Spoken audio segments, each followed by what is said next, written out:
ஆளும் கட்சியின் அதிகார துஷ்பிரயோகம் காரணமாக ஈரோடு கிழக்கு தொகுதி இடைத்தேர்தலில் வேட்பாளரை நிறுத்தவில்லை என்று முன்னாள் முதல்வர் ஓ பன்னீர்செல்வம் கூறியுள்ளார்.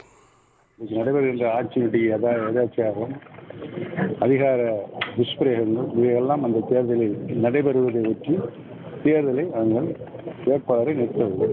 நாங்கள் தேர்தலை புறக்கணிக்கவில்லை. ஓட்டளிப்போம் யாருக்கு என்பது ரகசியம்.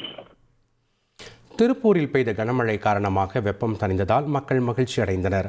காலை முதலே வானம் மேகமூட்டத்துடன் காணப்பட்ட நிலையில் மாலையில் திடீரென கனமழை கொட்டியது. ராயபுரம், கரட்டாங்காடு, பாளையங்காடு, கருவம்பாளையம், பாரப்பாளையம், ஆண்டிப்பாளையம், மங்கலம் உள்ளிட்ட பகுதிகளில் அரை மணி நேரத்திற்கு மேலாக கனமழை கொட்டியது. இதனால் வெப்பம் தணிந்து இதமான சூழல் நிலவியது. பொங்கல் முடிந்து சொந்த ஊர்களில் இருந்து திருப்பூர் திரும்பிய மக்கள் பேருந்துகளை பிடிக்க முடியாமல் அவதிப்பட்டனர்.